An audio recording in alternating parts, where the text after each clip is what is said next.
ओम नमो भगवते वासुदेवाय. श्रीमद भागवत महापुराणम स्कंद 3 अध्याय 16.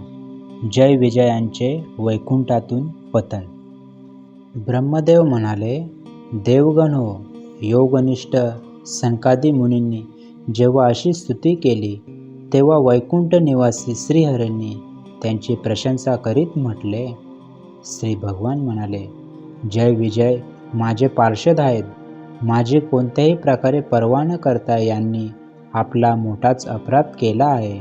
हे मुनींनो, आपण माझे एकनिष्ठ भक्त आहात, म्हणून एका परीने त्यांनी ही माझीच अवज्ञा केल्यामुळे आपण यांना जो दंड दिला त्याला माझी अनुमती आहे. ब्राह्मण माझे परम आराध्य दैवत आहेत. माझ्या सेवकांकडून आपला जो अपमान झाला आहे तो मी माझ्याकडून झाला असे मानतो, म्हणून मी आपली क्षमा मागतो. अपराध केला तर जग त्यांच्या स्वामीला दोष देते. ते अपयश स्वामीच्या कीर्तीला अशा प्रकारे दूषित करते की जसा चर्मरोग त्वचेला. माझ्या निर्मल सुयश सुधेच्या श्रवणामध्ये डुबणारे चांडाळापर्यंतचे सर्व जग ताबडतोब पवित्र होते. म्हणूनच मला विकुंठ असे म्हणतात. परंतु ही पवित्र कीर्ती मला आपल्यामुळेच प्राप्त झाली आहे. म्हणून जो कोणी आपल्या विरुद्ध आचरण करील, मग तो माझा हात असला तरी त्याला मी तोडून टाकीन. आपल्यासारख्यांची सेवा केल्यानेच माझ्या चरणरजांना एवढी पवित्रता प्राप्त झाली आहे की ती सर्व पापांना तात्काळ नष्ट करते. आणि मला असा सुंदर स्वभाव प्राप्त झाला आहे की जिच्या कृपा कटाक्षासाठी इतर देव अनेक प्रकारची व्रते करतात, ती लक्ष्मी मी उदासीन असूनही मला सोडित नाही.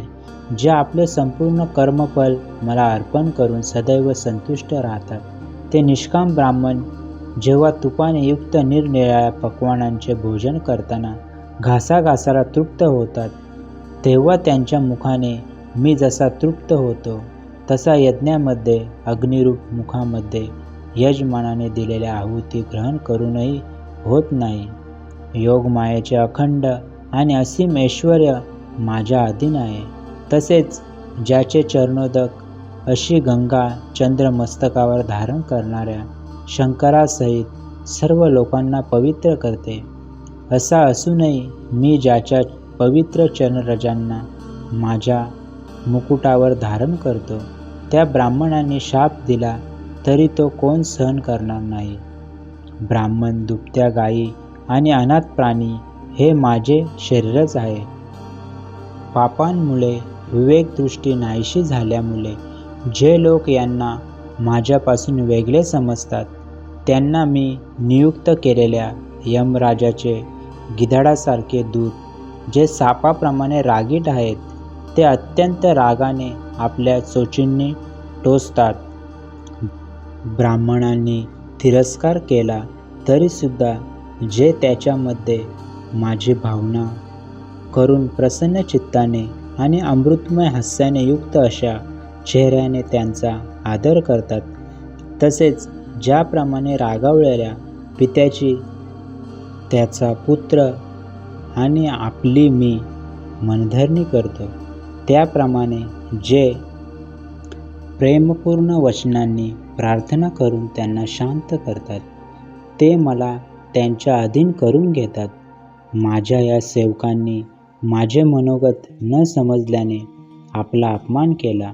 माझी तुम्हाला एवढी विनंती आहे की आपण कृपा करून यांचा हा शिक्षेचा कालावधी लवकर संपवा आणि आपल्या अपराधाला अनुसरून तत्काळ अधम गतीचा भोग घेऊन ते लवकरच माझ्याकडे देवोत. ब्रह्मदेव म्हणाले, जरी क्रोधरूपी सर्पाने सनकादी मुनींना चावा घेतला होता, तरी अंतःकरणाला प्रकाशित करणारी भगवंतांची मंत्रमय सुमधुर वाणी ऐकत असता त्यांचे चित्त तृप्त झाले नाही. भगवंतांचे बोलणे मोठे मनोहर आणि थोडक्यात होते, परंतु ते इतके अर्थपूर्ण आणि सारयुक्त, गूढ आणि गंभीर होते की एकाग्र चित्ताने लक्ष देऊन ऐकून व त्यावर विचार करून सुद्धा त्यांना भगवंताचे मनोगत समजू शकले नाही. भगवंतांच्या अशा बोलण्याने ते फार आनंदित झाले आणि त्यांचे अंग रोमांचित झाले. नंतर योगमायेच्या प्रभावाने आपल्या परम ऐश्वर्याचा प्रभाव प्रकट करणाऱ्या प्रभूंना हात जोडून ते म्हणू लागले. मुनी म्हणाले, हे स्वयंप्रकाशी भगवंता, आपण सर्वेश्वर असून सुद्धा म्हणता की आपण माझ्यावर अनुग्रह केला. याचा नेमका हेतू आमच्या लक्षात येत नाही. प्रभो, आपण ब्राह्मणांचे कल्याण करणारे आहात, म्हणून लोकशिक्षणासाठी आपण खुशाल असे म्हणा की ब्राह्मण माझे आराध्य दैवत आहेत. खरे पाहता ब्राह्मण आणि देवांचेही देव ब्रह्मादिक यांचे सुद्धा आपण आत्मा आणि आराध्य दैवत आहात. सनातन धर्म आपल्यापासूनच उत्पन्न झाला आहे. आपल्या अवतारांच्या द्वाराच वेळोवेळी त्याचे रक्षण होते. तसेच निर्विकार स्वरूप आपणच धर्माचे परम गुह्य रहस्य आहात. हेच शास्त्राचे मत आहे. निवृत्तीपरायण योगी लोक आपल्या कृपेने सहजपणे या मृत्यूरूप संसार सागरातून तरून जातात. असे असता दुसरा कोणी आपल्यावर कशी कृपा करू शकेल? भगवन, दुसरे अर्थार्थी लोक जिचे चरणरज नेहमी आपल्या मस्तकावर धारण करतात, ती लक्ष्मी नेहमी आपल्या सेवेत रत असते. तेव्हा असे वाटते की भाग्यवान भक्तजन आपल्या चरणांवर ज्या ताज्या तुळशीच्या माळा अर्पण करतात, त्यांच्यावर गुंजारव करणाऱ्या भ्रमराजाप्रमाणे लक्ष्मी आपल्या पादपद्मांना आपले निवासस्थान बनवू इच्छिते. परंतु आपल्या पवित्र सेवेने निरंतर आपल्या सेवेत तत्पर राहणाऱ्या लक्ष्मीचाही आपण विशेष आदर करीत नाहीत. कारण आपण आपल्या भक्तांविषयीच विशेष प्रेम ठेवता. आपण स्वतःच संपूर्ण गुणांचे श्रेष्ठ आश्रय आहात. तर मग इकडे तिकडे हिंडणाऱ्या ब्राह्मणांच्या चरणांमुळे पवित्र झालेली त्यांच्या मार्गातील धूल आणि श्रीवत्स चिन्ह आपल्याला पवित्र करू शकतील काय? का बरे आपण त्यांचा स्वीकार केलात? भगवान, आपण साक्षात धर्मस्वरूप आहात. सत्यादी 3 युगांमध्ये आपण प्रत्यक्ष अवतार रूपाने उपस्थित राहता. खरोखरच आपण आपल्या शुद्ध सत्वमय वरदायिनी मूर्तीद्वारा आमच्यातील धर्मविरोधी असे रजोगुण तमोगुण दूर करून ब्राह्मण आणि देवतांच्यासाठी तप, शौच आणि दया या आपल्या 3 चरणांनी या चराचर जगताचे रक्षण केले आहे. हे देवा, हे श्रेष्ठ ब्राह्मणकुल आपल्याकडूनच रक्षण होण्याजोगे आहे. साक्षात धर्मरूप असून सुद्धा आपण जर सुमधुर वाणी आणि पूजनाद्वारा या उत्तम कुलाचे रक्षण केले नाही, तर आपण निश्चित केलेला कल्याण मार्गच नष्ट होऊन जाईल. कारण सामान्य लोक श्रेष्ठ पुरुषाचे आचरण प्रमाणभूत समजून ग्रहण करतात. आपण सत्वगुणाची खाण आहात आणि सर्व जीवांचे कल्याण करण्यासाठी उत्सुक आहात. म्हणूनच आपण आपल्या राजे आदिरूप शक्तींच्या द्वारा धर्माच्या शत्रूंचा संहार करता. कारण वेदमार्गाचा नाश जणू आपल्याला मान्य नाही. आपण त्रिलोकीनाथ आणि जगप्रतिपालक असूनही ब्राह्मणांशी नम्र राहता. यामुळे आपला प्रभाव काही कमी होत नाही. कारण ही तर आपली लीला आहे. हे सर्वेश्वरा, आपण या द्वारपालांना दंड द्यावा किंवा बक्षीस द्यावे. आम्ही सरळ मनाने ते मान्य करू, किंवा आम्ही आपल्या या निरपराध सेवकांना शाप दिला आहे, यासाठी आम्हाला योग्य दंड द्यावा, तोही आम्ही आनंदाने स्वीकारू. श्री भगवान म्हणाले, मुनींनो, आपण यांना जो शाप दिला तो माझ्या प्रेरणेनेच असे समजा. आता यांना लवकरच दैत्य योनी प्राप्त होईल आणि त्या योनीत क्रोधावेशाने वाढलेल्या एकाग्रतेमुळे ते माझ्याशी युक्त होऊन पुन्हा लवकर माझ्याकडे येतील. ब्रह्मदेव म्हणाले.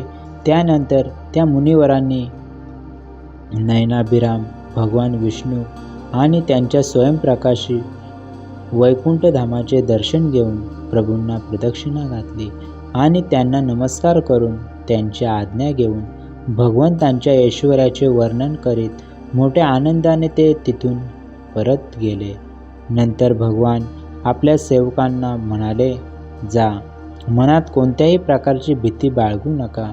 तुमचे कल्याण होईल. सर्व काही करण्याचे सामर्थ्य असूनही मी ब्रह्म तेच मिटवू इच्छित नाही, कारण मला असेच अभिप्रेत आहे. मी जेव्हा योगनिद्रेत रमलो होतो तेव्हा तुम्ही प्रवेश करणाऱ्या लक्ष्मीला दारातच अडविले होते. तिने क्रोधाने त्यावेळीच तुम्हाला हा शाप दिला होता. आता दैत्य योनीमध्ये माझ्या बाबतीत सतत क्रोधमय वृत्ती राहिल्याने तुम्ही या ब्राह्मणांच्या अपमानरूप पापातून मुक्त व्हाल आणि थोड्याच काळात माझ्याकडे परत याल. द्वारपालांना अशा प्रकारे सांगून भगवंतांनी अनेक प्रसादांनी शोभणाऱ्या आपल्या सर्वाधिक वैभवाने संपन्न धामामध्ये प्रवेश केला. ते देवश्रेष्ठ जय विजय त्या निवारता न येणाऱ्या ब्रह्मशापाच्या योगाने त्या भगवत धामातच निस्तेज होऊन त्यांचा गर्व गळून गेला.